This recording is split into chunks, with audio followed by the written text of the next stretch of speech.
Coucou tout le monde, comment ça va? Bon, je vais tenir les téléphones pour cette vidéo parce que derrière c'est sympa, il y a le petit coucher de soleil. Ça souffle super fort, il y a un vent de dingue, c'est comme ça tous les jours, j'en ai ras-le-bol du vent, mais bon, c'est comme ça. En hiver, en Espagne, dans le sud de l'Espagne, à Ibiza c'était pareil, il y avait du vent tout le temps. Donc ma foi, on passe beaucoup de temps dans les camions parce que ça souffle trop, c'est dommage, dès que le vent s'arrête, il fait 23, 24 degrés, il fait super bon, mais avec le vent, c'est super compliqué de rester dehors. Enfin voilà, faire une petite vidéo sur le sujet des toutous un petit peu. C'est un sujet qui revient souvent, qui est vraiment latent dans ce monde de la van life. J'essaie de bouger un petit peu, vous voyez le décor. Et j'ai souvent eu ce commentaire de personnes qui me disaient tu prends pas un chien, pourquoi t'as pas de chien, pourquoi t'as pas de chien.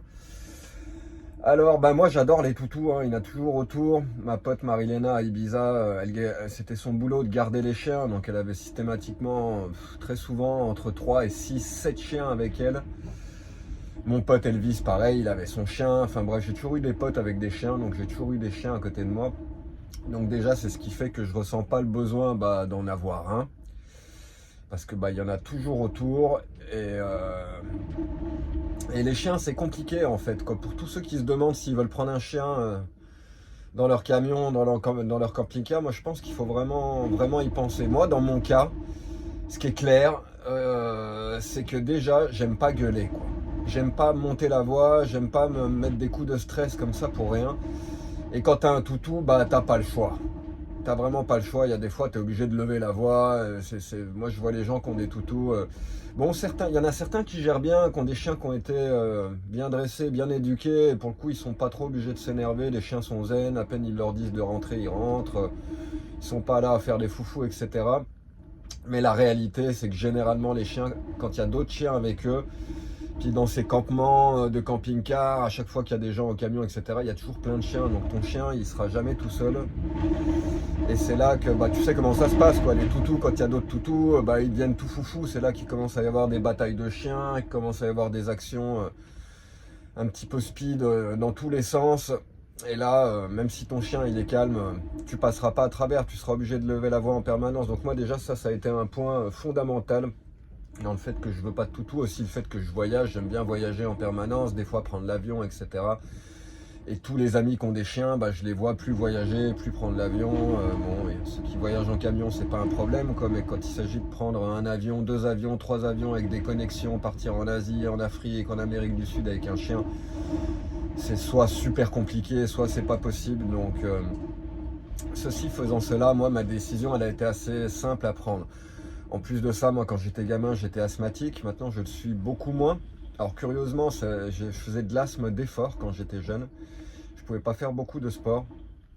Et après, ça a complètement disparu quand j'ai commencé à fumer de la weed, quand j'ai commencé à fumer du cannabis. Petite anecdote, c'est quand même vachement marrant. Et maintenant, au jour d'aujourd'hui, les seules choses qui peuvent me faire un coup d'asthme, c'est mon allergie qui est restée au chat, aux poils de chat, à la salive qu'il y a sur les poils de chat. Et les chevaux, c'est les 2 animaux que si je suis trop en contact avec eux, au bout d'un moment, je ne vais plus pouvoir respirer, je vais avoir besoin de ventoline. Enfin bref, et donc ça aussi pour moi c'est super important, l'hygiène dans mon camion. Vous voyez, un camion c'est petit, un camping-car il n'y a pas énormément d'espace. Et quand tu as un toutou, il y a des poils de chien partout. Quand mon pote Elvis, quand il venait tous les jours avec son chien dans mon camion, etc., il y avait des poils dans tous les sens. Au bout d'un moment, ça sentait le toutou sur les tissus, etc., etc. Et moi, j'ai pas envie de ça. J'estime que les animaux, les chiens, les chats, les chevaux, les cochons, les machins, les trucs, ils doivent pas rentrer dans ton cocon, dans ta cellule de vie. Je trouve que c'est vraiment pas sain. Je trouve ça même crade, très sérieusement, je trouve ça pas propre, quoi. Et la vérité, c'est que les chiens, quand ils sont dans les camions, moi, tous les gens que je vois avec des chiens, les chiens, ils montent sur les lits, ils montent sur les matelas. La moitié, ils se font des bisous avec le chien. T'as la langue de chien qui vient de leur faire des papouilles sur les lèvres et machin. Je trouve ça dégueulasse, quoi. Donc, pour mon hygiène, pour l'hygiène de mon lieu de vie, pour ma tranquillité d'esprit, ma tranquillité personnelle, etc., moi, j'ai choisi de ne pas avoir de toutou, même si je les adore. Waouh, vous entendez le vent, ça souffle. Tout le camion, il bouge. On voit pas trop, mais je tangue dans tous les sens. Si je vous montre dehors, là, c'est Bagdad. Ça souffle, on voit des trucs passer dans tous les sens. Enfin, c'est vraiment Gros vent, mais bon, je sais qu'en France c'est pareil, en ce moment ça souffle, quoi. Enfin, donc voilà pour les toutous. Alors, après, il y a un truc, c'est que ça dépend vraiment des maîtres et puis de leur vision d'un toutou. Par exemple, moi, mon pote Elvis à Ibiza, je vais essayer de poser le téléphone, c'est un petit peu chiant, même si la vue, elle sera moins sympa, c'est pas grave. L'important, c'est que je sais me voir pendant que je parle, comme ça, je vais pouvoir me faire une petite clope aussi, j'ai envie de fumer. Et donc, mon pote Elvis, par exemple, à Ibiza, lui, son chien, c'est un Podenco, donc c'est une race apparemment soi-disant qui venait des Phéniciens, qui arrivait à Ibiza comme ça. C'est des chiens super élancés avec des très longues pattes, qui sont faits, qui sont taillés pour vivre à Ibiza. En fait, c'est pas de la garrigue, c'est pas du maquis, mais ça y ressemble de très près. Et c'est des grands chasseurs, donc ils courent, ils chassent le lapin. C'est des chiens qui sont extrêmement sauvages, ils s'approchent très peu des hommes. Pour les dompter, pour les dresser, ça prend une éternité. Souvent, les gens, ils n'y arrivent pas.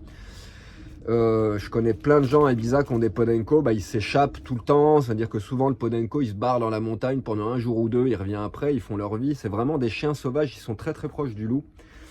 Et donc ce que mon pote, enfin mon ancien pote, maintenant on n'est plus pote parce qu'on s'est pris la tête, mais c'est pas grave, me disait tout le temps, c'est que lui, c'est pas son chien, c'est son compagnon, c'est son ami. Il l'estime pas comme sa propriété. Alors moi je trouvais ça vraiment très honorable, c'est vraiment très chouette. Le problème de ça, c'est que effectivement c'est un animal libre, donc lui il le laissait pas tout le temps, des fois il le mettait en laisse quand il y avait du monde, ou des vélos, ou des motos, ou des gens qui passent, parce qu'au bout d'un moment, surtout cette année là, à la fin de l'été, le chien il était insupportable, il pouvait pas avoir une personne qui passait, un vélo il courait derrière, les motos il courait derrière, les bagnoles, les machins, les trucs, enfin n'importe quel être humain qui arrivait sur son territoire, il se mettait à japper, à aller... Puis il aboyait sur les gens très près, il leur faisait peur, les gens savent pas, tu vois, si le chien il est gentil ou pas. Et donc, lui, il récoltait des problèmes en permanence à cause de son chien, justement, parce qu'il voulait pas, comme il estime que c'est pas sa propriété, que c'est un être libre, et moi je trouve qu'il a tout à fait raison à ce niveau, c'est un être, c'est un animal, et il ne t'appartient pas. Waouh, regardez-moi ça. Je sais pas si on va voir ce qui passe là-bas, là. Tempête de sable, il y a des bourrasques qui emmènent énormément de sable. Waouh, c'est incroyable, j'ai l'impression qu'on va s'envoler. Puis je pense que vous entendez le bruit... Ça c'est le bruit en haut, je suis collé au lanterneau là. Ah ça s'arrête juste quand je fais ça. Enfin bref, ça bouge à mort quoi. J'ai le camion qui tangue dans tous les sens. Enfin bref. Et donc oui, pour en revenir à Canaille, parce qu'il s'appelait Canaille ce toutou là. Déjà il a toujours été ingérable, il s'est vachement calmé les 2 dernières années parce qu'il commence à grandir, il est un petit peu plus vieux donc il se calme, mais les Podenco il reste quand même super ingérable. Et donc le problème c'est que comme lui il estimait que c'était un être libre et que c'était son compagnon, un être qui l'accompagne, souvent il se déresponsabilisait. Alors je m'explique, il y a eu des fois un coup sur la plage où une famille d'amis des Argentins qui venaient souvent avec nous, etc. Super gentils. Un coup, ils sont venus avec 2 kilos de viande pour mettre sur le barbecue, etc. Et en plus, c'est des gens qui font du cirque, qui font des spectacles dans les endroits d'Ibiza où ils peuvent faire des shows, etc. Donc, ils vivent à flux tendu avec pas énormément d'argent. Et le chien, en plus, Canaille, c'est un voleur, quoi. Donc, il passe son temps à chercher, à fouiner. Et dès qu'il peut attraper un truc, il l'attrape, il le chip. Et il le bouffe quoi. Moi il a fait pareil dans le camion. Un soir on était avec Elvis posé là, j'avais un fouet. Les fouets c'est des espèces de saucissons espagnols qui pendaient en train de sécher à mon armoire. Le chien il allait toujours dans la chambre là-bas parce qu'il aime bien être à part, il aimait pas être avec nous de toute façon généralement. Et à un moment on sait pas, il a chopé le fouet sans qu'on voyait rien, il l'a gobé, il l'a bouffé en entier quoi. Et les potes sur la plage, pareil, il leur avait bouffé 2 kilos de viande. Et dans ce cas-là, Elvis, il propose jamais à personne de racheter, quoi. Tu vois, il a jamais proposé aux potes de racheter la viande. Moi, il m'a jamais racheté le fouet.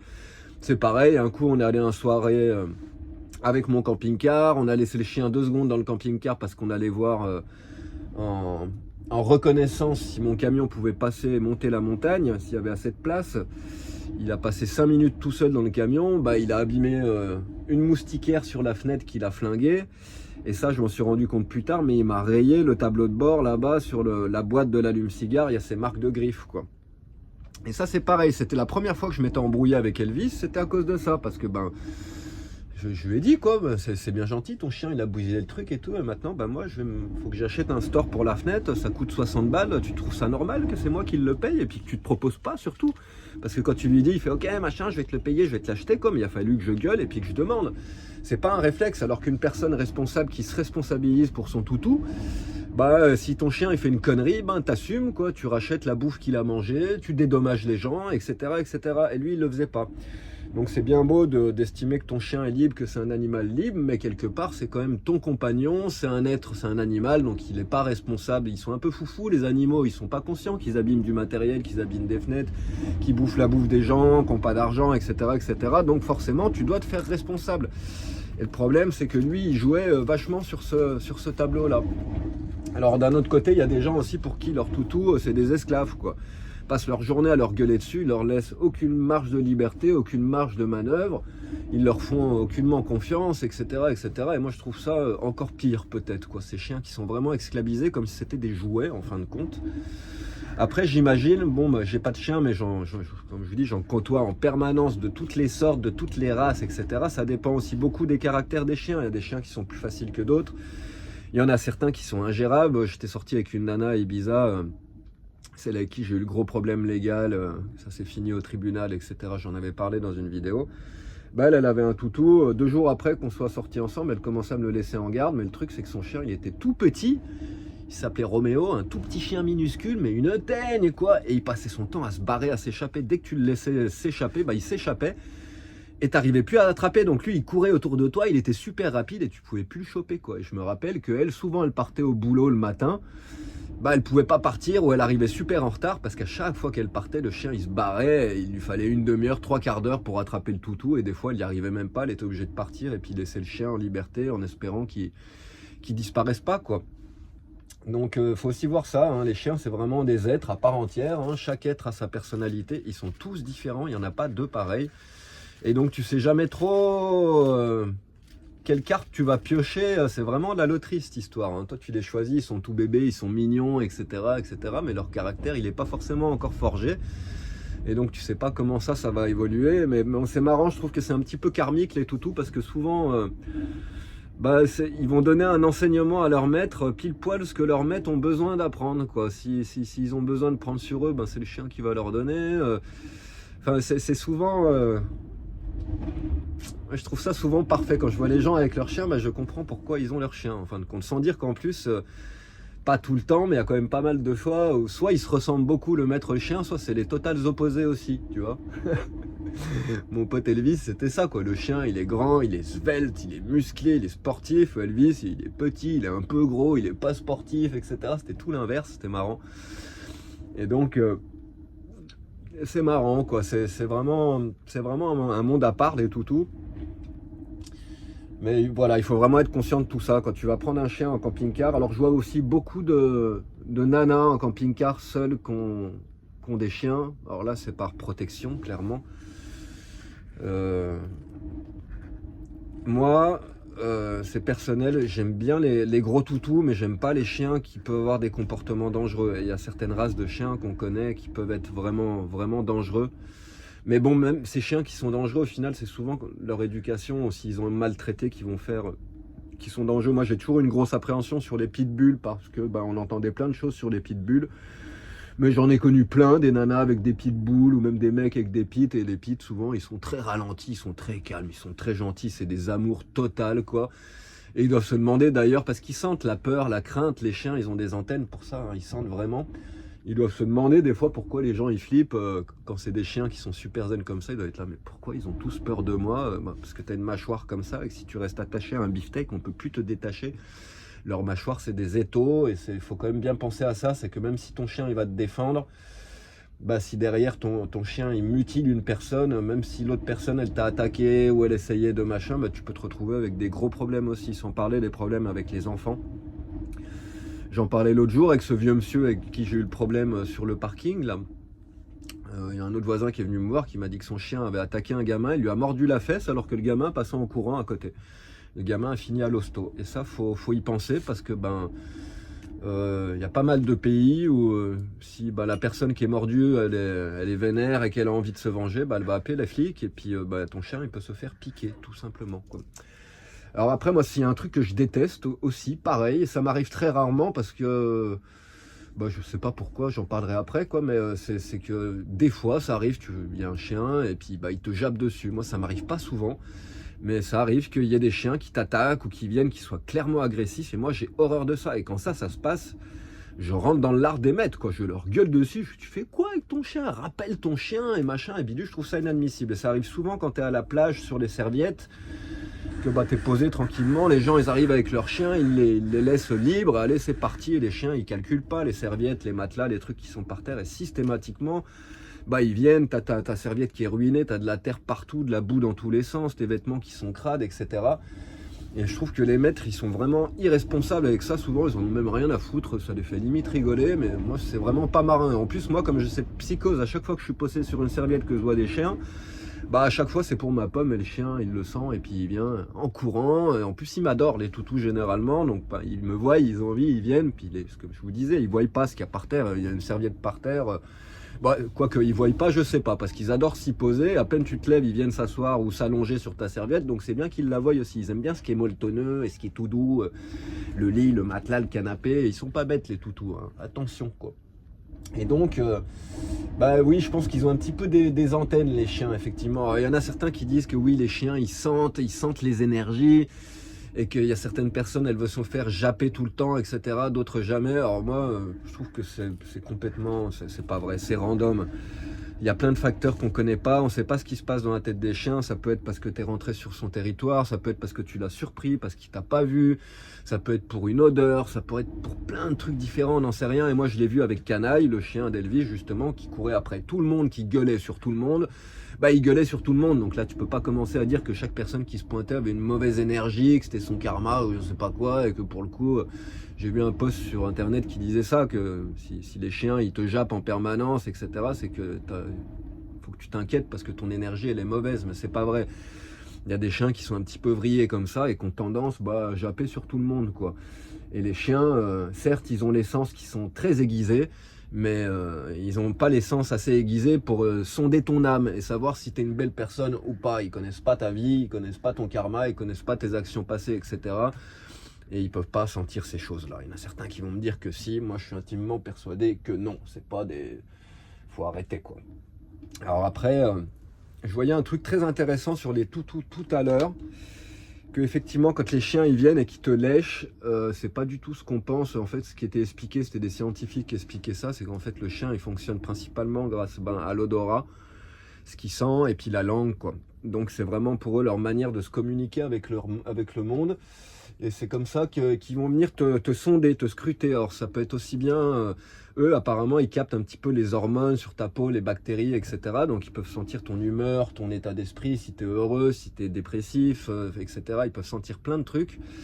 Mais comme c'était expliqué dans ce post, ça peut être pour plein de raisons différentes. Comme ils le disent aussi, les chiens quand ils sont petits, quand ils sont bébés, les parents, ils les lèchent tout le temps en permanence et souvent, ça reste. C'est comme chez nous, il y a des comportements de la tendre enfance qui restent chez nous. Chez les chiens, c'est pareil. Donc, ils gardent cette habitude de lécher. Mais clairement, c'est pour se connecter. Ils viennent te scruter, ils viennent te sonder. C'est pas que pour le goût ou parce qu'ils ont envie de lécher ta peau. Bon, ça dépend. Il y avait un vieux chien de Marie-Léna, il venait et lui, il passait son temps à lécher les pieds des gens. Mais là, c'est parce qu'il aimait bien ça, que ça devait avoir un goût qu'il trouvait sympa. Et si tu l'enlevais pas, il passait 30 minutes à te lécher les pieds, quoi. Moi, je le laissais pas faire, je trouve ça dégueulasse. J'aime pas qu'un chien me lèche, que ce soit les pieds, les mains, la bouche. Je trouve pas ça très clean. Donc voilà, les chiens, c'est quand même, effectivement, c'est des animaux, quoi. Ils ont les antennes qui sont bien connectées, ils ont leurs sens qui sont à fond, ils sentent plein de choses que nous, on voit pas. C'est des compagnons merveilleux. Quand toi tu vas aller pas bien, quand tu vas être en dépression, ils vont le sentir, ils vont être souvent là à t'assister, à venir se mettre, se blottir contre toi, etc. Donc c'est quand même un réconfort génial. Et au jour d'aujourd'hui, ça rejoint aussi toutes ces vidéos où je parle de l'isolement, des problèmes de communication, des gens qui sont dans leur bulle, etc.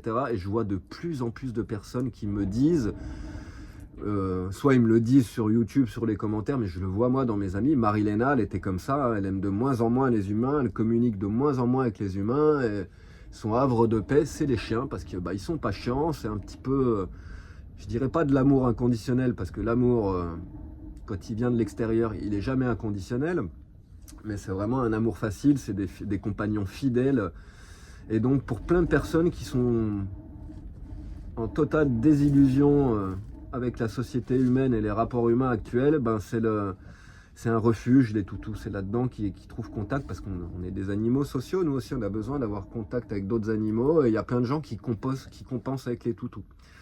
Alors moi, dans le cas de Marilena, je trouvais ça un petit peu dramatique, quoi, je trouve ça triste, quoi, quand on n'a plus aucun rapport avec les autres, quand on s'isole vraiment beaucoup, et qu'au final, le cœur de notre monde, c'est les toutous, qu'on parle plus que de ça, c'est les toutous, les toutous, les toutous, tout ce que tu postes sur Instagram, toutes tes stories, c'est les toutous, les machins, et ça devient le centre, le cœur de ta vie, et qu'il n'y a plus que ça, et pour coup, ça devient une autre bulle.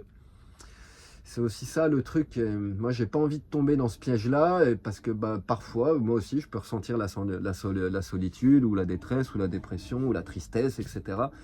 Et dans ces moments-là, c'est sûr, j'aimerais bien avoir un toutou, etc.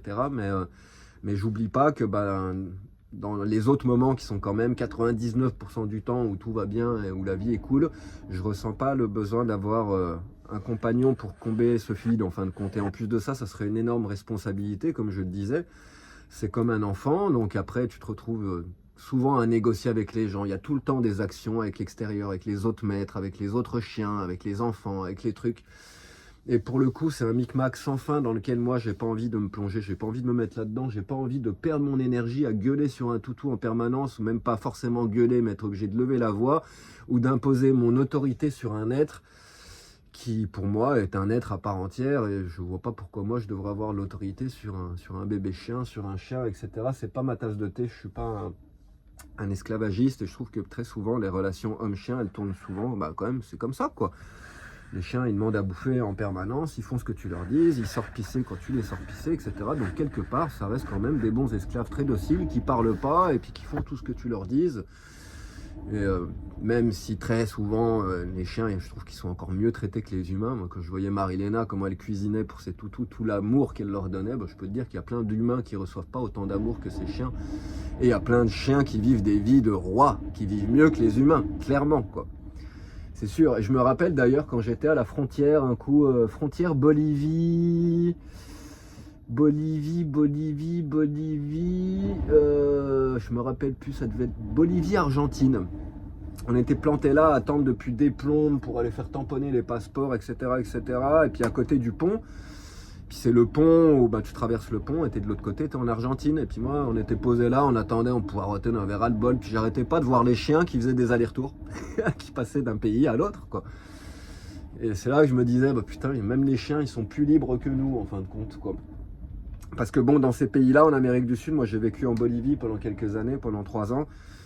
Et il y a beaucoup moins, il y a énormément de chiens libres, que ce soit en ville, tu vois des meutes de chiens partout, il y a plein de chiens en liberté, mais tu vois très peu de gens qui ont des chiens, en fin de compte. Bon, il y en a, hein, mais c'est pas la norme comme chez nous. Les chiens, ils sont là, ils sont présents, mais ils sont vagabonds. Ils sont en bande de chiens, en ville, etc. Mais tu vois pas énormément de gens qui ont des chiens chez eux, en fin de compte. C'est moins la culture là-bas. Alors le problème qui se posait, c'est que des fois je sortais à la passe là-bas, la soirée, je revenais le soir à minuit, 1h du matin, en pleine nuit, et puis dans la petite rue, des fois je me heurtais à une bande de chiens. Ils étaient pas gros, mais quand ils étaient 25 et qu'ils commençaient à te japper, à tirer, à sortir les dents, etc., il y a plus d'une fois, je me suis retrouvé à me baisser, à ramasser des pierres, parce que dès qu'ils te voyaient te baisser et ramasser une pierre, ils se barraient. Et donc il y a eu des fois où j'ai eu des coups de stress comme ça, où j'ai eu peur, parce que si la bande de chiens elle t'attaque, ils te mettent en pièces, même s'ils sont tout petits.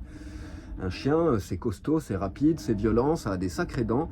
Déjà un petit toutou, ça peut te faire très mal, mais des chiens de taille moyenne comme ça, sauvages, qui vivent en horde dans la rue, etc., je peux te dire que s'ils décident de t'attaquer, tu as intérêt de te barrer, ou de te protéger, de te mettre en hauteur, parce que ça risque de mal tourner pour toi. Et je pense qu'il y a même très certainement des gens qui ont déjà dû se faire tuer ou sacrément amocher dans des situations comme ça. Les hordes de chiens, c'est très dangereux.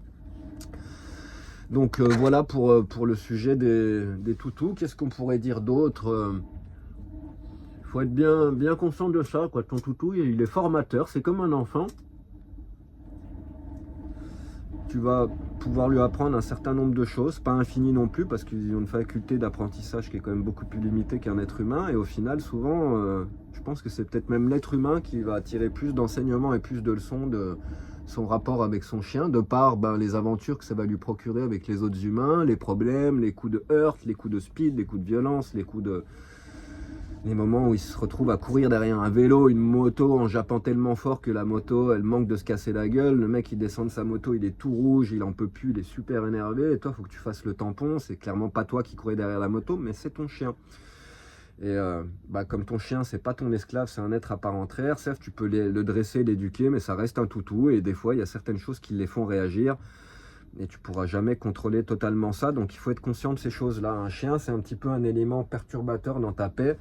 C'est un peu un truc random, tu sais pas ce qui va t'arriver dans ta journée. Tu peux aussi bien avoir un gros problème avec un cycliste que rencontrer une petite nana super sympa parce qu'elle trouve ton chien super beau et que machin bidule le chien. Et tu vas rencontrer des gens et faire des rencontres super cool avec ton chien aussi. Donc il y a un petit peu de tout. Ça peut être un accélérateur à Carmal, le toutou. Et donc si toi t'es un petit peu trop je m'en foutiste, un petit peu trop laissé aller, un petit peu machin, ça va te faire travailler là-dessus parce que ton chien il va être pareil, il va être mal dressé, il va faire un peu tout ce qu'il a envie de faire, va foutre le bordel, courir après les gens, mais au final ça va te rapporter tellement de problèmes que tu vas être obligé d'agir. Et c'est là que je dis que c'est un peu karmique le chien, parce qu'il va venir te faire travailler sur des choses que tu as besoin de travailler, parce que directement, c'est toi qui l'éduques, c'est toi qui le dresse, quoi. Donc ta personnalité, ta manière d'être va se refléter énormément sur ton chien. Et donc par ce biais, ça va t'amener des actions, des choses que tu vas être amené à travailler. J'essaie d'amener l'autre lumière, je sais pas si c'est ma caméra qui est dégueulasse. Mais quand je mets le spot là-haut, je vais essayer de mettre la lumière là-bas. Donc voilà, je pense que c'est vraiment plein de petites choses qu'il faut être conscient quand vous pensez avoir un toutou. Sans parler de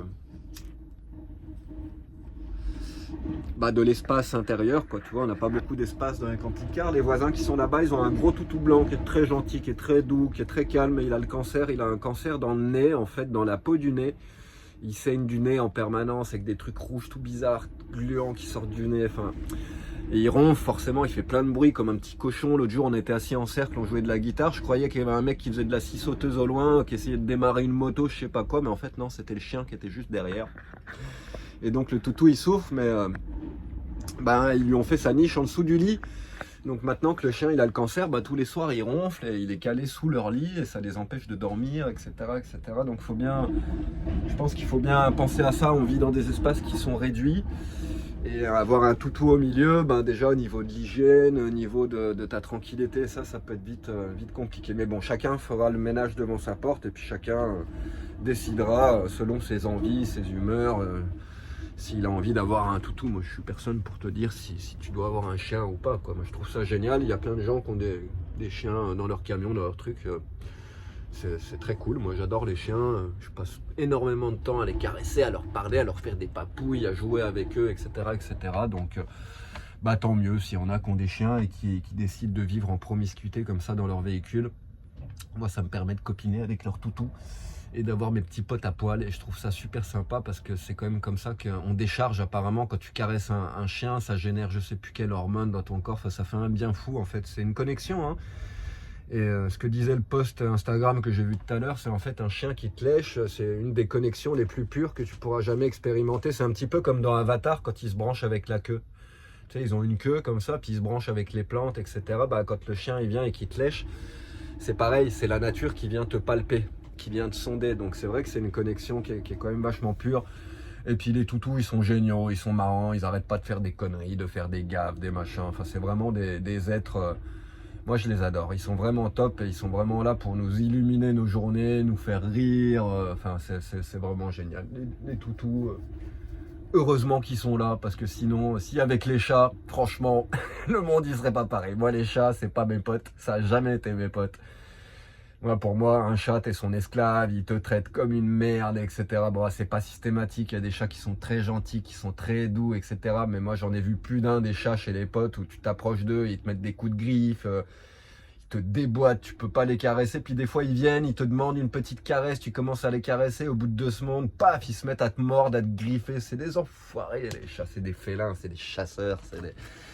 Ouais, c'est pas mon truc, les chats, quoi. Je vais pas trop en parler parce que sinon il y a encore 150 000 personnes qui vont arrêter de me suivre. Ceux qui ont des chats, ils vont être là, non, t'aimes pas les chats. Bah déjà, je suis allergique aux chats. C'est peut-être pas pour rien. Donc pas tous les chats, curieusement. Suivant les chats, des fois je peux passer 2-3 jours en contact avec eux avant que mon asthme il se déclenche. Et puis il y en a d'autres où en quelques heures, il va falloir que je me barre et puis que j'aille à l'extérieur pour respirer parce que mon allergie va être partie au quart de tour. Donc voilà, quand tu es allergique à un animal, bah forcément, tu vas pas les porter dans ton cœur. Bon, après, je peux pas généraliser parce que les chevaux, je suis allergique aussi. Puis les chevaux, je les adore. Cet été, j'en ai vu plein, j'en ai touché même. Je me demandais si j'étais encore allergique. Bah, j'ai eu ma réponse. À peine j'ai caressé le cheval et j'avais les bras remplis de boutons, etc. C'était la galère. Je m'en suis voulu d'avoir touché les chevaux là-haut à la mine, en Ariège, dans les montagnes de la mine. Il y avait des magnifiques chevaux sauvages en haut de la montagne. Enfin, pas sauvages, ils appartiennent souvent aux paysans, mais ils sont laissés, ils se baladent comme ils veulent, tranquilles, tout comme les vaches. D'ailleurs, elles ont des espaces gigantesques là-haut. Bon, il y a quelques barrières par-ci, par-là, quelques trucs, mais elles sont quand même en liberté. Donc, voilà, c'est pas parce que tu es allergique à un animal que tu vas pas l'aimer. Moi, le chat, c'est surtout par rapport aux expériences que j'ai eues, moi, avec les chats, quoi. J'ai connu des chats très doux, très cool. Tu peux leur faire des papouilles, etc. Mais généralement, ils aiment pas trop. À peine tu les caresses, ils se barrent pas longtemps après. Ils sont vachement indépendants. Puis il y a plein de vidéos qui vont dans ce sens-là. Où, enfin, quand tu as un chat, c'est pas toi, tu as un chat. C'est le chat qui a un humain, quoi. Vraiment, quoi. Souvent, ils traitent les humains comme si c'était leurs esclaves, un petit peu. Enfin, c'est bizarre. Le chat, il est vraiment... Mais bon, c'est un esprit qui est puissant. C'est un bel animal aussi. Et chacun voit midi à sa porte, quoi. J'espère juste que le jour où je vais rencontrer une nana que j'aime bien, elle aura pas 3 chats dans un camping-car et que je pourrai pas rentrer dans son camion sans me taper une allergie parce que alors là, je ferai un barbecue. Ah là là là là là là, si je peux pas profiter de ma petite chatte à cause des chats, ah bah alors là il y a un problème. Hein. Bon, en tout cas, je suis allergique aux chats, mais je suis pas allergique à la chatte. Ça, c'est sûr et certain. Je peux mettre mon nez dedans. Je ressors, j'ai pas de boutons. Au contraire. Ouais, désolé, j'avais envie de dire des conneries. Puis moi, depuis que j'ai passé la quarantaine, bah, j'ai plus de filtre, hein, comme tous les mecs de 40 ans. Hein. Les grosses vagues sur le cul à la con, j'aime bien les faire aussi. Même si j'en fais pas souvent ici sur YouTube, il y en a qui me connaissent pour ça. J'aime bien faire des grosses blagues baseuses à la con comme ça. Dès qu'il y en a une qui passe, dès qu'il y a une occasion, généralement, je la rate pas. Je suis un peu un professionnel. Alors les gens qui sont un peu pudiques, souvent ça les brusque. Mon pote à Chalon, souvent il a putain mais t'es lourd, t'es lourd. Puis maintenant il est en coloc avec un autre pote qui est pareil à la cinquantaine ou un petit peu moins, presque mon âge. Et qui est pareil que moi, qui arrête pas de faire des blagues là-dessus. Et puis lui, à chaque fois, il sait plus où se mettre. Il aime pas trop ça parce que il y a des gens qui aiment pas trop ça, quoi. Puis c'est un peu, c'est relou, tu vois, c'est la vieille école, c'est machin. Et puis la nouvelle génération, ils aiment pas trop ces blagues sur le cul là en permanence. Mais bon, faut pas le faire tout le temps, quoi. Mais moi, il y a des fois, il y a une phrase ou quelqu'un qui dit un truc. Et alors là, je peux pas m'empêcher parce que c'est gros comme une maison. Et je me prive jamais d'une petite rigolade sympa comme ça. Moi, ça me fait rire. Et puis ça en fait souvent rire beaucoup aussi. Puis les femmes aussi, souvent, elles se marrent bien. L'autre jour, j'en ai lancé une, on parlait de je sais plus quoi. Non, je vais pas lancer ce sujet-là. Mais les nanas qui étaient là, elles étaient mortes de rire aussi. Enfin bref. Voilà pour les toutous. Bah, vos commentaires tous, je pense qu'il y en a plein qui ont des chiens. Donc on va voir un petit peu les expériences des uns et des autres. Les problèmes avec les voisins à cause des chiens, les agressions, les machins, les gamins, les trucs. Je vais pas toucher le sujet de la bouffe. Moi, j'en vois beaucoup qui filent des croquettes à leurs chiens. Marilena et Ibiza, elles cuisinaient quand même souvent pour ces toutous, presque tout le temps. Elle leur donnait quand même des croquettes un petit peu. Par contre, mon pote Elvis, le Podenco, il était nourri à la viande. C'était 1 kg de viande par jour. Et ouais, il allait chez le boucher, et le boucher lui filait de la viande, des restes de viande, compilés, amassés comme ça. Et il payait, je crois, 3 € le kilo, que dalle. Donc il achetait pas mal de kilos pour la semaine. Et le chien, il bouffait 1 kg de viande par jour. Forme exceptionnelle, musculature exceptionnelle, il peut courir toute la journée, toute la nuit, il revient le lendemain, il est encore en forme. C'est pas pour rien, les chiens ils sont faits pour bouffer de la viande, ils sont pas faits pour manger des carottes, ça c'est sûr et évident. Donc ça faut y penser aussi. parce que ça peut être un budget. Moi, j'estime qu'un animal, il a le droit de bien manger, c'est même un devoir. Hein. Si t'as un chien, fais-lui à bouffer au lieu de lui filer que des croquettes de merde. Ça évitera qu'il se tape un cancer, une dégénération de je sais pas quoi. Il y a plein de chiens maintenant qui commencent à être malades à cause de la bouffe qu'on leur donne. Donc pensez bien à ça. Un chien, ça mérite d'avoir de la bonne bouffe, d'avoir de la bonne viande. Et c'est un budget aussi. Donc si tu es déjà ric-rac sur ton budget, ça risque d'être compliqué. Parce que si tu lui fais manger de la viande tous les jours, ça a un prix. Sans parler des prix du vétérinaire. Quand il y a des problèmes de santé, etc., ça coûte une blinde. Et il y en a plein qui se retrouvent souvent à se prendre des douilles à cause des toutous et qui ne savent plus quoi faire. Notre ami là, qui a son chien qui a le cancer, ils vont pas le soigner, ils peuvent pas. Ça coûterait 6 000 € l'intervention, l'opération, et ils n'ont pas 6 000 €. Donc ils ont fait tant pis quoi, ils peuvent pas. Donc il faut être conscient de ça aussi. Les frais vétérinaires, tout ce qui touche au chien, c'est super cher. Et il y a pas mal de toutous souvent qui se retrouvent à mourir, à pas être soignés parce que les maîtres n'ont pas les moyens de payer les traitements et de payer le veto parce que ça douille. Donc c'est peut-être un élément assez important à prendre en compte aussi. Enfin voilà. Ça y est, le soleil est couché. Puis ce qui est relou, c'est que ça fait pareil tous les soirs. Toute la journée, ça souffle dingue. Et dès que le soleil il se couche, paf, ça se calme un petit peu. Bon là, ça souffle encore un petit poil. Mais déjà 10 fois moins que cet après-midi. Donc au final, on a des nuits qui sont assez calmes. Mais quand il fait beau la journée, qu'on pourrait avoir nos 23 degrés, on ne peut pas en profiter parce qu'il y a du vent. J'en ai un peu marre, ça me tape sur le système. Alors c'est marrant, moi qui suis vent blanc magnétique dans le calendrier Maya, White Magnetic Wind, c'est quand même mon signe, le vent. Mais bon, je le tolère bien le vent, hein. Là ça fait des mois et des mois que je suis dans le vent, mais il y a un moment, là je commence à en avoir ras-le-bol de ne pas profiter de l'extérieur alors qu'il fait beau. Même la balade, c'est même pas trop agréable tellement ça souffle. Moi j'ai les cheveux longs, j'aime pas les attacher, je me retrouve avec les cheveux dans la gueule en permanence. Si je fume ma clope, c'est la merde, j'ai les cheveux qui viennent sur ma clope, je me brûle les cheveux. Tu peux rien faire dehors, je joue pas de la guitare dehors quand il y a grand vent comme ça, parce qu'il peut y avoir un truc qui s'envole et qui vienne percuter ma guitare, etc. Puis j'ai besoin d'être confortable pour jouer de la guitare, donc quand je joue dehors, c'est que il fait beau, qu'il y a une température correcte pour que je puisse bouger mes doigts, il faut au moins qu'il y ait 18-20 degrés, sinon c'est trop froid, je pourrais pas jouer dehors, qu'il n'y ait pas de vent, et donc c'est ce qui m'embête en ce moment. J'aimerais beaucoup passer du temps dehors à jouer au soleil tranquillement plutôt que d'être enfermé dans le camion, mais comme il y a ce vent, je suis obligé d'être cloîtré dans mon camping-car. Et même tout à l'heure, pour le coucher du soleil, je suis allé me faire une balade juste avant. J'ai écourté la balade au bout de 10 minutes. Ça soufflait tellement que c'était pas agréable. Je me suis assis, j'ai trouvé un endroit vers les rochers, ça soufflait un tout petit peu moins. Jusqu'à me prendre des grosses bourrasques dans la tronche, du sable dans les yeux, etc. J'ai fait allez, tant pis, je rentre quoi. Donc voilà, espérons que le climat va vite changer. C'est le bordel là dans toute l'Europe, que ce soit Andalousie, Portugal, sud de l'Espagne, France, Perpignan, etc. Tempête, vent. C'est complètement dingue, le climat est complètement détraqué.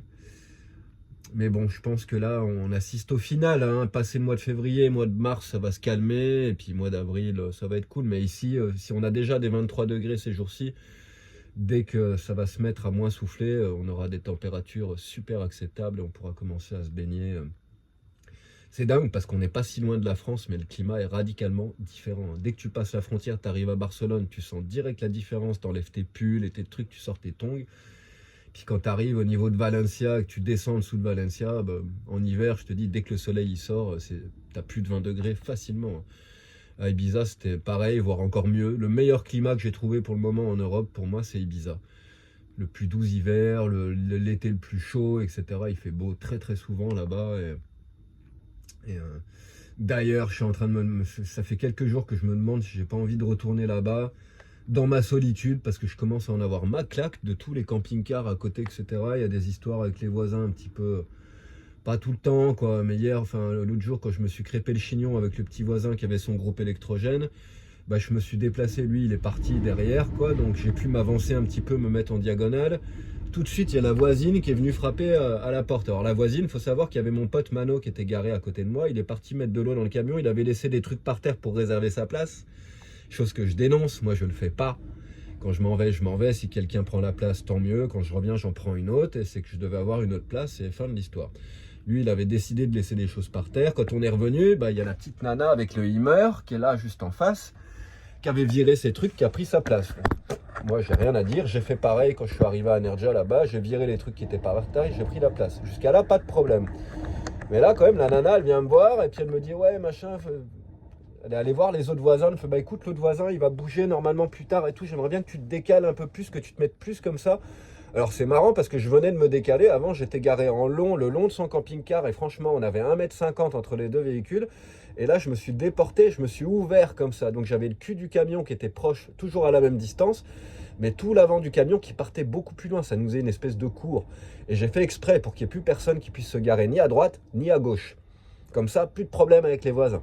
Mais tout de suite, elle vient me dire ah j'aimerais que tu te mettes comme ça et comme ça et comme ça. Je fais ok, tranquille. Je fais ok, bon, pas de problème. Si tu veux, machin, quand le voisin il part, il se décale. Enfin bref.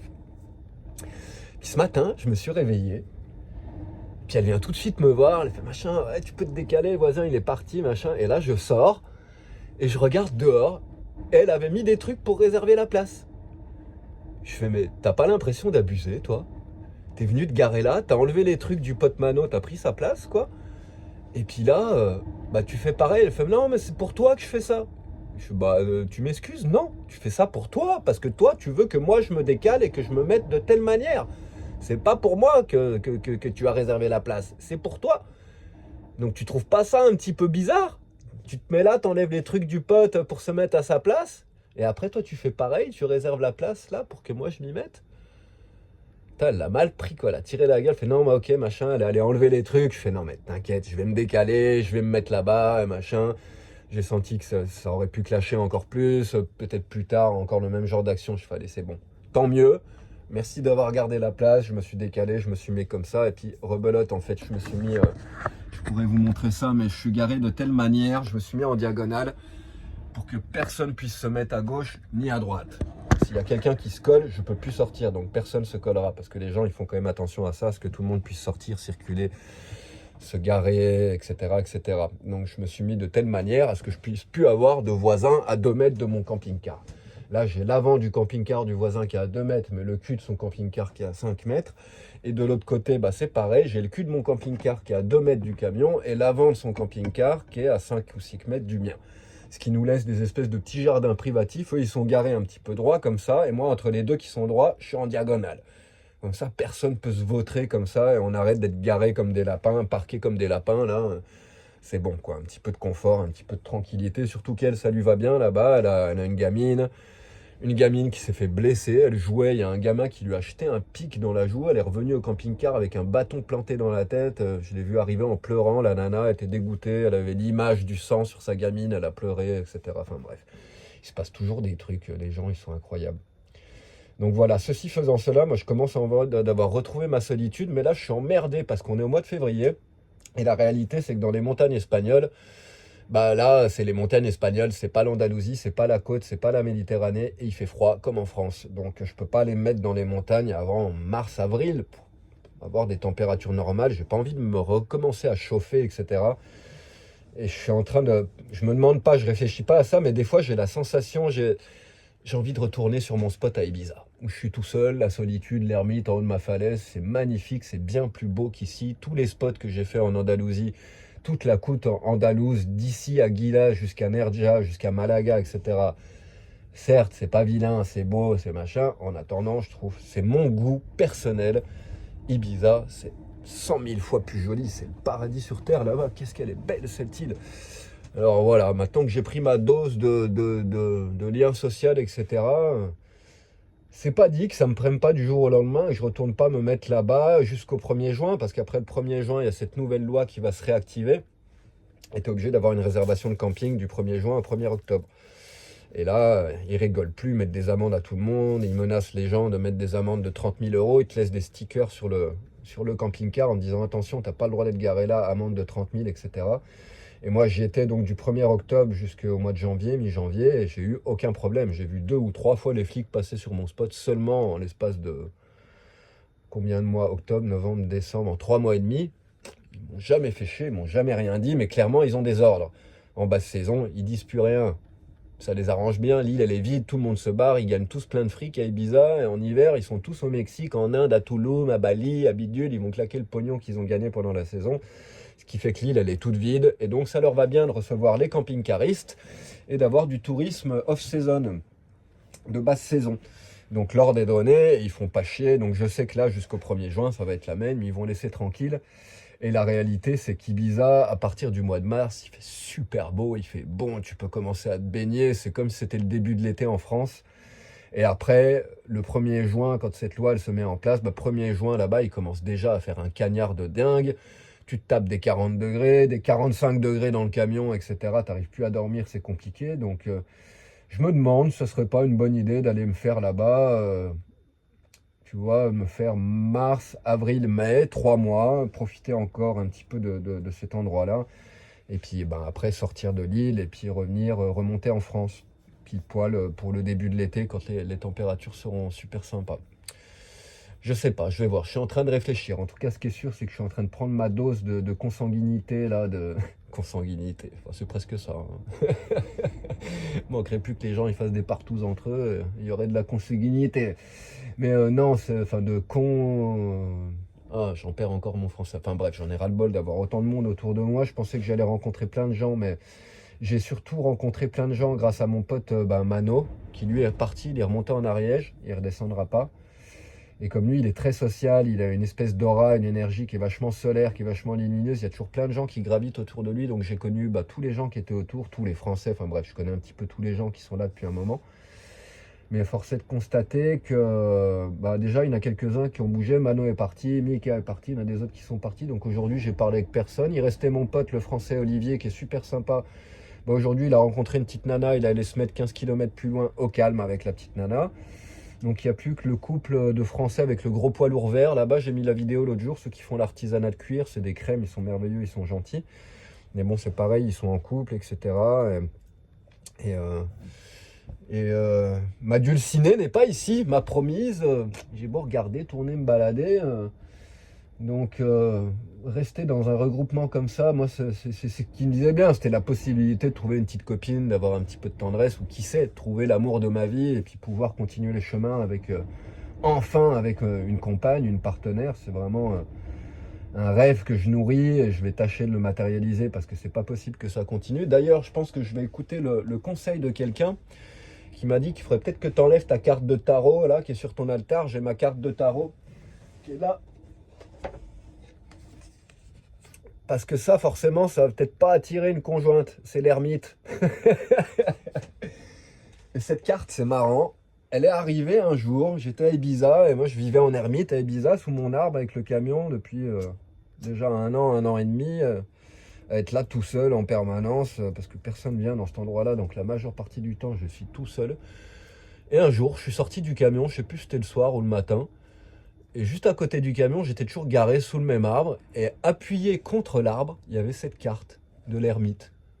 J'ai vu ça, je suis bon, ça c'est pour moi, merci. Donc la carte elle est là, elle est sur mon altar.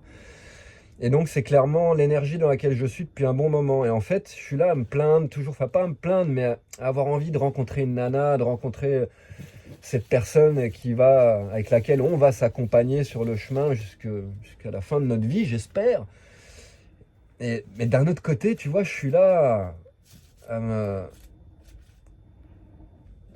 être fier d'être ermite. Tu vois, je l'affiche sur mon altar, il y a ma carte d'ermite, je suis un ermite, j'aime bien être tout seul en permanence. Et ça va pas avec trouver l'amour, trouver l'amour. J'aime pas dire ça parce que c'est pas comme ça que ça marche. L'amour, tu le trouves pas à l'extérieur, c'est une émotion humaine qui se produit à l'intérieur de toi. C'est pas quelque chose que tu trouves, c'est une énergie dans laquelle tu choisis d'être. Il y a certaines personnes qui te permettent d'y accéder, ou certaines choses, certaines passions qui permettent de débloquer cet amour et de te faire le ressentir, mais c'est mieux quand c'est un choix et que tu choisis d'être dans cette énergie de l'amour et que quand tu es dans cette énergie de l'amour, tu arrives à le partager avec tout et tout le monde, aussi bien avec ton camion que ta guitare, un arbre, un rocher, une femme, un copain, un ami, ta famille, etc. Et ça peut être distribué à tout le monde. Donc pour ça que j'aime pas dire trouver l'amour, ça veut rien dire, c'est une stupidité énorme. Mais enfin bref, j'aimerais bien que ça se réalise. Donc il va peut-être falloir que j'enlève cette carte de l'altar. Et ce que m'a dit cette personne sur YouTube, c'est mets la carte des amoureux, ça pourrait peut-être être pas mal. Et c'est vachement drôle parce que c'est une réflexion que j'ai faite à ma mère. Ma mère qui est célibataire depuis de nombreuses années, qui pareil, rêve d'amour, rêve de trucs. Mais dans sa cuisine, elle a mis un panneau qu'elle a acheté dans une boutique et dessus c'est écrit, je rêve d'amour, mais ça va être plus simple de me faire des pâtes, je crois. Enfin, je sais plus si c'est écrit comme ça, mais le message c'est celui-là en fait, quoi. Et je lui ai dit à ma mère, comme, enfin, si tu rêves d'amour, enlève ça, quoi. C'est comme une prière que tu as dans ta cuisine, comme quoi tu crois plus en l'amour, en fin de compte, et tu préfères te faire des pâtes, quoi. Tu es désespéré. Mais en fait, compte, tu vois, moi, ce que je lui ai reproché, en fait, je suis en train de faire pareil. J'attends la femme de ma vie, quoi, et je suis là avec ma carte d'ermite sur mon altar, quoi. Va falloir que je choisisse, hein. Mais le choix, il est vite fait. Moi, j'ai pas envie de vivre en ermite. J'ai envie de. Enfin, si, j'aimerais bien vivre en ermite avec ma femme. C'est le top. Mais la réalité, c'est que quand le couple, il se ferme sur lui-même, ça devient toxique. Je pense qu'un couple positif, qui est dans une énergie positive, de création, de créativité, c'est pas un couple qui reste dans sa bulle. C'est un couple qui arrive à se laisser suffisamment d'espace, suffisamment de liberté, justement pour que tu puisses continuer à avoir des relations avec les gens, rencontrer des nouvelles personnes, des amis, faire tes projets en séparé avec ta conjointe, pas avoir tout avec ta conjointe, pas tout faire avec ta conjointe, pas dormir tous les soirs avec ta conjointe, etc. etc. Pour moi, c'est tout des tue l'amour, tout ça. Et donc, j'essaierai de m'en rappeler au moment où je vais trouver quelqu'un, parce que ça fait tellement d'années que je suis célibataire que forcément, quand je vais trouver la personne avec qui ça va matcher, ça va cocooner pendant un bon moment, quoi. Mais il ne faut pas s'enfermer dans ce cocooning. Je pense que c'est sain, c'est super important dans les premiers temps, ce cocooning. Tu as besoin de se connecter avec la personne, donc tu vas passer énormément de temps avec elle, tu vas délaisser un petit peu les amis, la famille, etc. Parce que tu vas être submergé par cette nouvelle relation qui arrive. Donc pour moi, c'est super important. Dans les premiers temps, moi, je laisse la guitare, hein. Quand je rencontre quelqu'un, systématiquement, je vais moins jouer un petit peu pendant quelques jours, une semaine, peut-être 10 jours, maximum 2 semaines, et encore. Dire que après, tous les moments que je pourrais passer avec elle, je les passerai avec elle, mais dès que je serai plus avec elle, je saute sur la guitare quand même. Mais je vais m'écarter, pas volontairement de l'instrument, mais je vais me rapprocher volontairement d'elle. Et forcément, comme j'ai une énorme envie d'amour, de sexe, de peau, de discussion, enfin de tout ce que les relations de couple apportent, forcément, quand ça se présente, je vais donner la priorité à cette chose-là pour faire naître une graine, renforcer une connexion, faire naître une connexion, parce que tu restes détaché. Bon, après, je sais pas, il n'y a pas de formule magique. Peut-être que c'est bien d'avoir un certain détachement. Je connais plein de gens qui, avec l'âge qui avance, se lancent moins vite dans les relations. Ils restent distants beaucoup plus longtemps. Avant de commencer à vivre ensemble, ils prennent beaucoup plus d'années, etc., etc. Ils gardent beaucoup plus d'indépendance parce qu'ils sont peut-être conscients que quand tu te jettes à corps perdu dans cette nouvelle connexion, dans cette nouvelle communication, et que tout va trop vite, tu es en train de griller des cartes et tu es en train de... Tu vois, tu es en train de... Vaut mieux temporiser en fin de compte et puis faire grandir les choses, parce que quand ça part sur les chapeaux de roue comme ça, quoi, ça part super haut tout de suite, ça va pouvoir que redescendre après. Donc quelque part, moi j'adhère vachement à ce truc-là, que vaut mieux essayer de garder de la distance au début, garder des jardins secrets, des moments de séparation, etc. Enfin, garder ces jardins privés. Et c'est ça qui va faire naître encore plus d'envie de rapprochement, etc. Et si tu cèdes à cette envie de rapprochement et que tout de suite tu fais ça, au bout d'un moment, ça va faire paf, quoi. Donc peut-être qu'effectivement, la solution, et je vois ça très souvent chez les personnes très connectées, très éveillées, très mûres, leurs nouvelles relations, elles sont souvent comme ça. Elles se construisent beaucoup plus doucement et elles deviennent beaucoup plus fortes, beaucoup plus stables, de par cette construction moins chaotique et moins passionnelle. Donc moi, il va falloir que je me contrôle, parce que je suis un grand passionnel, je suis un grand sagittaire, musicien, feu, machin, truc bidule. Donc t'imagines bien que ça part sur les chapeaux de roue à chaque fois. Et c'est bien ce qui m'a fait défaut lors de toutes mes dernières connexions, de toutes mes dernières relations. Donc il va falloir que j'y aille doucement. Donc je vais peut-être prendre un chien en attendant. Ce sera pas mal.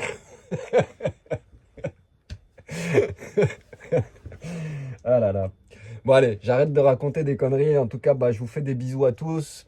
Ceux qui veulent participer à la création de cette chaîne, n'oubliez pas qu'elle survit, elle vit, elle existe en énorme partie grâce à vous, grâce à vos donations. Donc si tu en as la possibilité, l'envie, les moyens, l'énergie, si tu as envie de partager un petit bout de ton travail, de toi, ce que tu gagnes avec moi, sache que c'est le bienvenu. Surtout que je publie la musique gratuitement sur YouTube. Je mets pas de pub sur mes vidéos de musique, donc je suis pas rémunéré pour mon art. C'est le centre de mon travail. Tout ce que je fais, c'est la guitare. C'est ça que je donne au monde, c'est ça que j'ai choisi de donner au monde, c'est ce que je fais de plus beau et j'ai choisi de le donner et d'instaurer cette énergie de partage. Je le donne, et si certaines personnes ont envie de renvoyer une petite pièce en échange, ça peut être une petite pièce. Des fois c'est plus. Tu vois, ce matin, il y a une personne qui a envoyé une donation de 25 €. Avant-hier ou hier matin, je sais plus, c'était 50. L'autre jour, c'était 1 euro, des fois c'est 5, des fois, enfin bref, chacun donne, enfin pas chacun, mais certaines personnes donnent, et que ce soit 1 euro, que ce soit 100 euros, j'ai déjà reçu certaines donations de 100 euros, etc. Ça arrive. Ben, ça a tout la même valeur, c'est un échange d'amour entre vous et moi. Et c'est ce qui ramène la balance dans ce truc-là. Parce que moi, quand je donne la musique en permanence, les vidéos, enfin bref, ben au final, je déséquilibre la balance. Et quand certaines personnes, elles renvoient un petit peu de leur amour, de leur énergie dans ce sens-là, ben ça remet l'équilibre dans cette balance. Et je suis super heureux parce que ça fonctionne. Depuis le mois d'août, ça marche. C'est ce qui me permet de continuer à jouer, de continuer à composer en étant indépendant du système, grâce à vous. Et ben moi, je vous donne cette indépendance, mais les fruits des enseignements de cette vie-là, bah, je les partage avec vous. Donc c'est un petit peu, tu vois, c'est un ping-pong, c'est donnant-donnant. Grâce à vos donations, je peux continuer à vivre en ermite. Et c'est cette vie d'ermite qui me permet d'avoir une connexion si fine, si puissante, si intense avec la guitare, et ce qui me permet de travailler autant et de vous ramener autant de musique qui change en permanence, qui se transforme. Vous voyez bien à travers les compositions, tout ce que j'ai enregistré depuis que la chaîne elle est née. Ceux qui suivent un petit peu la musique, vous devez dire putain mais ça change tout le temps, même s'il y a des patterns qui reviennent, qui machin que truc. Ça grandit, ça arrête pas de grandir, mais c'est normal, je bosse comme un turc, quoi. J'arrête jamais de bosser. Donc bah voilà, je suis vraiment super heureux qu'il y ait cet échange qui soit instauré et que certains soient conscients de ça. Que bah moi je donne le cœur de mon art, c'est une vie de travail que je donne sur un plateau d'argent, je vous le donne. T'aimes ou t'aimes pas, ça c'est un autre sujet, mais je donne mon travail. En espérant et en croisant des doigts pour que ça touche certaines personnes et que certaines personnes choisissent de renvoyer une donation. Et j'ai été le premier surpris de voir bah, que ça marche du feu de Dieu. Je reçois 3 fois plus de donations tous les mois que ce que me donne YouTube. YouTube, c'est 3 carottes, ça aussi, généralement entre 80 et 200, 250 euros par mois. J'ai eu que 2 mois où j'ai dépassé les 200 euros et les autres mois, c'est plus des 80, des 100 balles. Donc c'est rien, c'est une misère. Avec ça, je pourrais pas vivre. Moi, je pourrais pas manger correctement. Donc clairement, c'est grâce à vous que je peux mettre du gasoil, du gaz, m'alimenter. Et c'est ça qui me permet d'être focus. Je me sers pas de ça pour faire des conneries, tu vois, pour acheter de la drogue, pour aller en teuf, pour faire machin, me faire des voyages, m'acheter des fringues. Vous voyez bien, je suis habillé toujours pareil, etc. Je dépense rien. Toutes vos donations, elles partent bouffe, gazole, gaz, assurance du camion, téléphone. C'est tout. J'ai 30 euros d'assurance du camion, 10 euros de téléphone, environ 80 euros de bouffe qui me font 10 jours. L'essence, bah, ça dépend comment je me bouge. Le gaz, ça dépend comment je chauffe, comment je me douche, comment je cuisine, etc. etc. Mais mes frais, généralement, au mois, ils tournent autour de 400-500 euros, généralement. Donc tu vois bien que quand YouTube me fait un virement de 100 euros pour mes vidéos du mois, bah, si vous n'étiez pas là derrière, ben, clairement, je serais déjà remonté en France pour vendre le camion et puis changer de vie et puis faire les choses différemment. Donc un grand merci et chapeau bas à tous ceux qui ont le cœur sur la main. Vraiment, le cœur sur la main, parce qu'il y a plein de personnes qui me suivent, qui ont le cœur sur la main, et ça me fait halluciner. Ça peut être tout aussi bien des gens qui ont une belle maison que d'autres personnes qui vivent en HLM, des fois, et qui font des donations, et ça m'émue profondément. C'est vraiment... Franchement, j'ai le cul bordé de nouilles. Et moi, j'ai pas honte d'en parler. La plupart des youtubeurs camping-car, machin truc, ils vous le disent pas. Ils vous font croire qu'ils ont des boulots à côté, des business, des machins, des trucs. Oublie, si moi, avec 5000 personnes qui me suivent, j'arrive déjà à en vivre, t'imagines bien que ceux qui ont 10 000, 60 000 personnes qui les suivent, etc., ils ne vivent que grâce à YouTube. C'est ça qui les fait vivre. Elle est là, la réalité. Bien sûr, quand une vidéo, elle fait 10 000 vues, tu gagnes déjà environ 80 balles. Imagine quand ta vidéo, elle fait 100 000 vues. C'est 800 balles que tu fais sur une vidéo, etc., etc. Moi, mes vidéos, elles tournent normalement entre... Généralement, celle-là, par exemple, je suis sûr qu'elle va faire 1000, 2000, peut-être 3000 vues. Ok, ça va me faire environ, il me paye souvent 3 euros pour 1000 vues en ce moment, puis ça descend en plus, quoi. Donc ça va me faire du 15 balles, un truc comme ça. Tu vois, quelques jours, quand j'étais encore à Nerja, j'ai fait une vidéo qui a fait 10 000 vues, bah elle a fait 80 balles. C'est ce que j'ai fait de mieux. Ma première vidéo qui a fait se connaître cette chaîne, qui a fait 60 000 vues, bah elle n'a pas été monétisée parce que c'est avant que j'ai pu, c'est ça qui m'a permis de monétiser la chaîne. Mais ça n'a pas été pris en compte. C'est dommage, parce qu'avec ces 60 000 vues, j'aurais quand même fait, je pense, 300-400 balles. Ça aurait été cool. Et donc, voilà, moi je suis honnête, je choisis la totale transparence sur ce que je gagne, etc. Ce monsieur Olivier, que j'ai connu à Nerja et que j'ai reconnu ici, puis je vais le rejoindre après-demain sur l'autre plage où il est allé avec sa petite poulette, là. Il est super gentil, bah, c'est pareil, hein. Hier il m'a posé la question, savoir ce que je gagnais, bah, je lui ai ouvert l'ordinateur, je lui ai montré la page YouTube, Et il a vu de ses yeux, donc lui, il pourra confirmer s'il a envie de mettre un commentaire sur cette vidéo, il pourra commenter puis vous dire, ben oui, effectivement, c'est effectivement ce qui gagne et la réalité, c'est celle-ci. Et je tiens à être transparent avec ça parce que moi, je suis un artiste, je suis un musicien, je suis pas là pour escroquer les gens, gagner du fric sur le dos des gens, je suis là pour vous donner mon art. Et comme tout travail mérite salaire, je fais en sorte qu'à chaque fois, sur chaque vidéo, je rappelle, je sais que ça peut être chiant, ça peut être tannant, mais j'insiste là-dessus parce que si tu le dis pas, forcément les gens ils donnent pas non plus. Et puis comme la musique aujourd'hui c'est inconsommable et que tout le monde consomme ça sur internet sans jamais rien acheter, sans jamais rien payer, c'est en train de rentrer dans les mœurs que la musique c'est gratos. En attendant, le musicien faut qu'il bouffe, faut qu'il s'habille, etc., etc. Sans parler des années de sacrifice, de dévotion, de travail intense, de larmes, de machin. C'est une difficulté extrême d'apprendre un instrument et d'en jouer. Et tout ça, c'est ça que les musiciens, ils vous font payer quand tu payes un concert, quand tu achètes un CD, un album, etc. C'est ça que tu achètes, c'est pas que le concert, c'est tout le travail qu'il y a avant. Là, c'est pareil. Pour que je puisse vous jouer de la guitare de cette manière-là, c'est 7 ans et demi de travail intense. Peut-être même un petit peu plus maintenant, mais c'est pas que 7 ans et demi, parce que moi je fais de la musique depuis que j'ai 12 ans, donc c'est 12 ans de maturation de musique, hein, piano, basse, guitare, musique électronique, etc. C'est tout mon savoir, c'est une vie de dévotion, c'est une vie que j'ai dédiée, une vie de sacrifice, parce que j'ai jamais été connu, j'ai jamais fait de fric avec ça, et j'ai toujours fait que ça, donc t'imagines bien que ma vie matérielle, elle a toujours été super limitée, ouais, par amour pour l'instrument, pour la musique. Moi je refuse d'aller en intérim, à l'usine, à machin, je préfère vivre avec zéro. Pendant des années en France, je vivais avec le RSA, avec que dalle, quoi. Je me démerdais quand je pouvais. C'est pas que je voulais gratter le système ni rien, c'est que moi, je suis musicien, je veux vivre enfin, je suis fait pour faire de la musique et c'est le karma, c'est comme ça. Ça m'a pas été donné de gagner de l'argent ou de gagner plein d'argent avec ma musique pour le moment.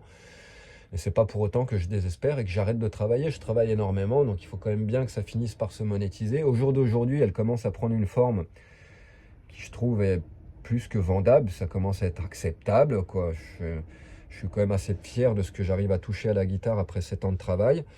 Donc je trouve ça tout à fait normal et tout à fait balancé, tout à fait honnête de toujours rappeler ça et de mettre des liens. Et c'est pas que la musique que vous soutenez, c'est aussi la création de cette chaîne. Ça me prend du temps de faire des vidéos, de trouver les sujets, parce que même si je prépare pas par écrit, si je fais pas des montages sur mes vidéos, je vous mets plein de vues différentes, etc., comme ils font tous, 3 phrases, allez, ça change de vue et machin. Passent leur journée pour te faire des montages à la con, mais moi j'aime pas ça, j'ai horreur de ça, j'aime bien ce qui est réel, ce qui est vrai, ce qui est brut de pomme, quoi, tu vois. Mais par contre, je passe un temps fou à penser, parce que j'ai pas envie de vous balancer des vidéos à la con qui servent à rien, qui traitent de sujets qui intéressent personne, juste pour faire du fric et pour faire des vues sur YouTube. Donc je pense énormément, et ça me prend beaucoup de temps. De penser, de peser, parce que j'essaie toujours d'avoir un avis qui est mitigé, qui est pas chaud, qui est pas froid, qui est pas plus, qui est pas moins. J'essaie juste de faire un petit peu un avis journalistique où je donne ma vision de ce que moi je constate et de ce que je vois sans trop juger, même si 10 fois j'y passe, je suis humain, je veux dire ça me fait chier, ça c'est bien, ça c'est pas bien, mais j'essaie d'éviter ça au maximum pour vraiment rappeler qu'on a tous des réalités différentes et que ce qui est positif pour moi peut être négatif pour toi. Donc j'essaie vraiment de pas trop mettre ma couleur, ma touche, mais tout en annonçant ou en parlant des sujets qui moi me tiennent à cœur, ou en exposant des réflexions ou certaines réalités ou certaines vérités que moi j'estime réelles ou vraies pour moi, mais qui ne seront pas pour un autre, mais certaines choses que j'ai touchées et que je ressens le besoin de transmettre avec beaucoup de personnes parce que j'ai envie que les gens s'éveillent de plus en plus à ces sujets-là. Et donc c'est aussi à cela que vous participez quand vous faites des donations. Voilà, je tenais vraiment à le souligner et puis avoir quelques mots à propos de ce sujet-là, parce que l'argent c'est un sujet délicat et il y a plein de gens qui n'osent pas l'aborder, mais moi ça me dérange absolument pas.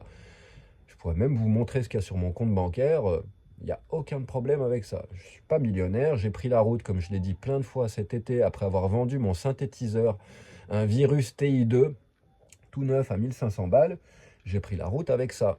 Quand il me restait plus que 1000 balles après avoir dépensé 500 euros, j'ai eu l'idée de faire la chaîne YouTube parce que c'était la fin, il allait falloir que je rentre en France et ça a marché tout de suite. Donc l'univers, il voulait que je fasse ça. Et depuis, grâce à vous, ça aussi, entre 900 et 1000, 1100 euros, ça monte, ça descend. De toute façon, à chaque fois que je vais faire les courses, que je mets du gaz, du gasoil, je redescends à 850, 900 balles. Et derrière, avec les paiements de YouTube, vos donations, ça remonte. Mais généralement, j'oscille autour de 1000 euros. Donc, c'est une bien piètre sécurité, hein. Moi, avant, quand je prenais mes camions, quand je partais l'été, etc., il y avait toujours des milliers d'euros sur le compte. Enfin bref, j'étais large. J'ai jamais voyagé avec aussi peu de thunes. Là, c'est même plus un risque que je prends, c'est oser ce que je fais, mais j'aime bien. C'est l'aventure et l'univers, ben, il m'en renvoie des remerciements. Bien joué, mon kiki. Tu oses, tu essayes, tu te jettes dans l'aventure, tu y vas, même si t'as pas grand-chose, t'y crois. Et au final, ça marche. Donc, bah, c'est très bien. Je suis pas millionnaire. J'aimerais que ça grandisse, que la chaîne grandisse, grandisse, grandisse pour pouvoir générer et gagner un petit peu plus. Pas pour devenir millionnaire, pour m'acheter une nouvelle guitare. Parce que cette guitare me fait mal, elle est dure, elle est rigide, elle n'est pas agréable à jouer, elle sonne moins bien que celle que j'avais avant. Et que de toute façon, sur ces marques-là, j'en ai essayé quelques-unes, etc. Et que maintenant, une guitare à 1000-1500 balles, c'est pas ça qui va changer ma vie. Désormais, j'ai besoin d'un vrai instrument pour que mon travail puisse prendre une autre ampleur et pouvoir toucher des nouveaux techniques et toucher les niveaux supérieurs. Désormais, c'est plus moi, mon cerveau, mes mains qui me limitent, c'est ma guitare et ça fait un moment et c'est en train de me casser les noix profondément d'être limité par ma guitare. Donc je pense plus qu'à une chose depuis un bon moment, c'est m'acheter la guitare de mes rêves, qui sera une guitare de Javier Castañé, un luthier espagnol de Madrid qui fait des guitares de fou furieux. Par contre, j'ai déjà parlé avec lui et puis ben, il a écouté ma musique, qu'il trouve super belle et puis il dit que techniquement ça envoie le pâté. Donc il me fait moi, toi ce que tu as besoin c'est ça. Ce sera plus ou moins la même que celle-là, mais version luthier artisanal fait à la main, donc Palo Santo sur le côté et sur le fond, et puis sûrement un cèdre ou autre chose sur la table. Enfin bref, modèle de concert, parce que bah, forcément moi j'ai besoin d'une guitare de concert. Celle que j'ai là, c'est la marque Paco Castillo, mais c'est le haut de la gamme, c'est la guitare la plus chère qu'ils font eux. Ils la vendent 1300 €, tu vas la trouver à 1500 en boutique et en France. C'est une guitare de concert déjà, mais qui fait chier, qui va mal, elle est dure, elle est rigide, etc. Enfin bref, et donc chez Javier Castañé, pour avoir une guitare qui enfin va sonner, juste si tu as l'oreille, toutes mes vidéos de musique, ma guitare elle est accordée, là mes cordes elles sont pas très vieilles, elles ont 3 semaines, etc. Elles devraient sonner juste. Écoute toutes les dernières vidéos, tu verras, il y a les 3/4 des accords qui sonnent juste, il y a plein de positions d'accords, quand il y a des notes qui sont un petit peu trop éloignées, etc., ça sonne faux, tu l'entends, il n'y a rien à faire. J'ai déjà dépensé 200 € de plus chez la luthier à Chalon-sur-Saône pour essayer de régler ce problème. Elle a enlevé le pont qui était collé 1 millimètre trop loin, elle en a fabriqué un autre, parce que forcément, quand tu le décales d'1 millimètre, bah, ça fait une marque sur le vernis, donc elle l'enlève, elle en fabrique un autre qui fait 1 millimètre de plus et elle le repositionne bien. Avec ça, on a regagné de la justesse. Mais j'avais la corde de sonne qui sonnait super faux. Et depuis que j'ai changé l'os de la tête, j'avais un ami à Ibiza qui avait la même guitare qui ne se servait pas. Donc j'ai inversé les deux os. Et avec le nouvel os, c'est déjà beaucoup mieux. J'ai résolu le problème sur la corde de sol, mais ça l'a déporté sur la corde de là, etc. Enfin bref, cette guitare, il n'y a rien à faire, elle sonnera jamais juste. Et ça, c'est ce que j'ai constaté sur toutes les petites guitares que j'ai essayées. Elles sonnent toutes faux. Toutes. Il n'y en a pas une qui sonne juste, quoi. C'est le truc, quand tu payes une guitare 5200 €, c'est ce que ça va me coûter chez le luthier Javier Castañé. 5200 balles, ça va me faire mal. Mais c'est comme ça. S'ils jouent tous avec Condé Atocha, avec Javier Castañé, avec ces guitares-là, c'est pas pour rien. C'est parce que ça a un son incroyable. Ça sonne juste. C'est des instruments de précision. Et quand tu es professionnel, et je suis professionnel de la guitare, bah, tu as besoin d'un instrument professionnel qui te permette de débloquer les niveaux supérieurs. Un instrument qui va te débrider et non pas te brider. Donc voilà, moi, ce que je rêve aujourd'hui, c'est vraiment ça, que la chaîne, elle explose, que la musique commence à voyager et que je puisse commencer à me payer des guitares, quoi. Je m'en fous des camions, je m'en fous des fringues, je m'en fous des voyages, des machins, des trucs, même si j'aime bien voyager, j'aimerais bien me faire un petit voyage, connaître Mexico, etc. Il y a plein de pays que j'ai envie de connaître. Mais au jour d'aujourd'hui, ce qui me manque le plus, c'est 5000 balles pour pouvoir m'acheter une vraie guitare et commencer à faire des choses qui causent. Parce que quand je vais jouer sur une vraie guitare avec des cordes faciles à jouer, elle m'a baissé les cordes, la luthière, sur celle-là, hein. J'ai toujours pratiquement 4 millimètres sur la corde de mi grave et un tout petit peu moins de 3 millimètres sur la mi aiguë. Bon, on va dire presque 3 millimètres 5 sur la mi grave, mais c'est énorme. Javier Castañé, lui, c'est 2 millimètres 5 à la 12e case, à la 12e frette. Et le fait d'avoir les cordes plus bas, bah, tu appuies moins fort, tu peux jouer beaucoup plus vite parce que forcément le temps que tu vas prendre pour descendre, etc. Donc si j'arrive à jouer à cette vitesse avec une guitare qui a les cordes trop hautes et qui fait mal, une guitare qui va aller bien, qui va être toute douce, qui aura les cordes basses, je vais me transformer en avion de chasse et je peux pas attendre. Mais d'ailleurs, ça me fait tellement chier cette histoire qu'il y a un moment, je peux pas attendre des années que la chaîne elle grandisse parce que pour mettre 5000 € de côté, ça va être compliqué. Je pense que ma seule solution, ça va être revendre ce camping-car et en racheter un autre beaucoup moins cher et puis prendre 5000 € des sous de la vente pour les mettre dans une nouvelle guitare. S'il faut en arriver là, j'en arriverai là parce que moi, mon plaisir quotidien, ce qui me rend heureux, c'est ma guitare, quoi. Et cette guitare-là, elle ne me rend pas heureux.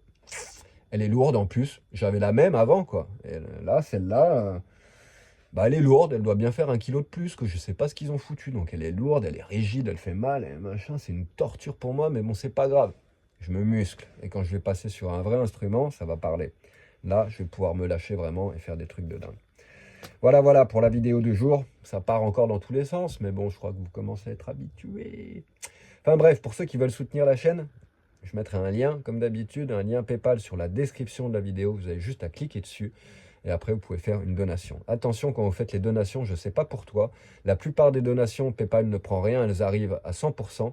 Mais sur certaines donations, ils prennent une toute petite commission. Les 50 € que j'ai reçus hier, mec a envoyé 50 €, j'ai reçu 48 € et quelques.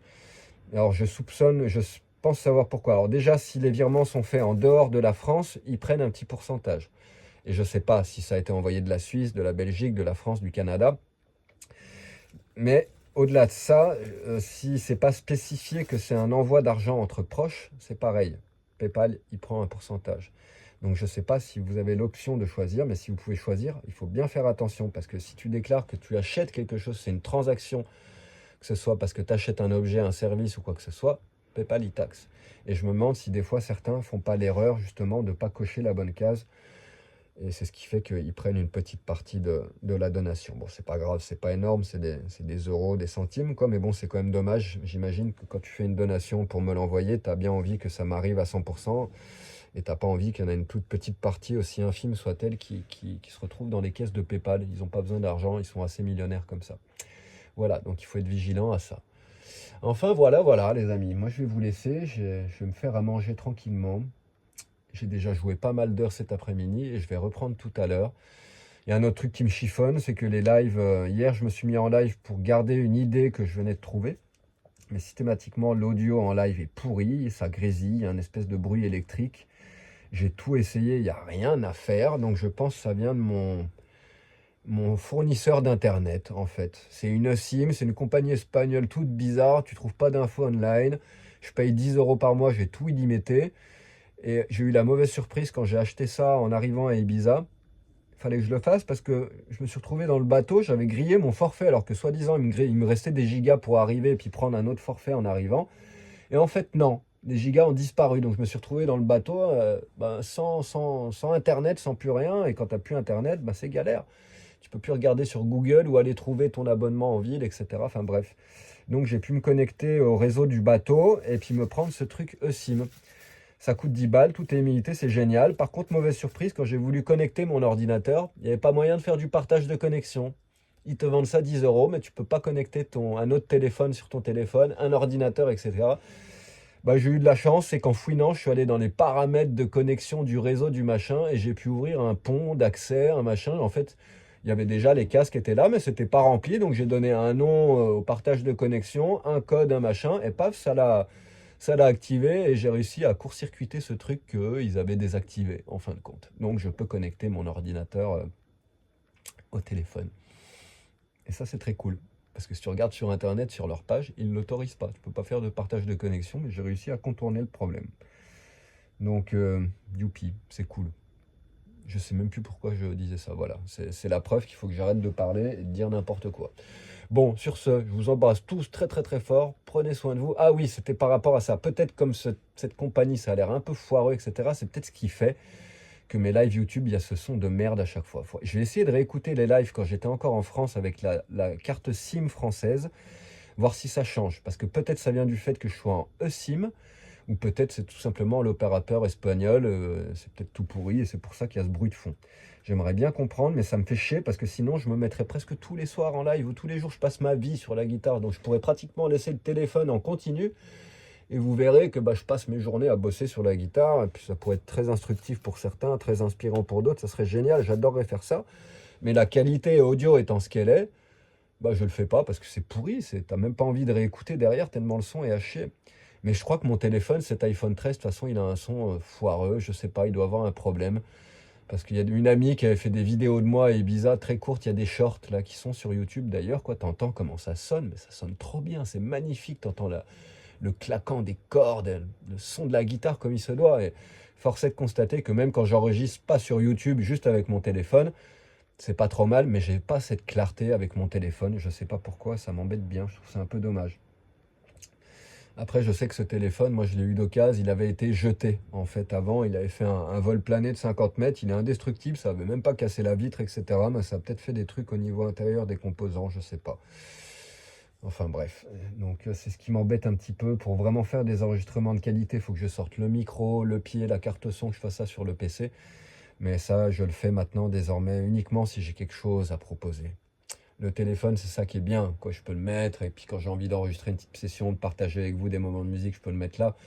Mais je vais pas me mettre en mode enregistrement professionnel pour enregistrer une idée à la con que je viens de sortir. Je le fais vraiment quand il y a une session spéciale, une énergie spéciale. Si j'ai pris des champignons, par exemple, vu que ça m'ouvre toutes les portes de la créativité.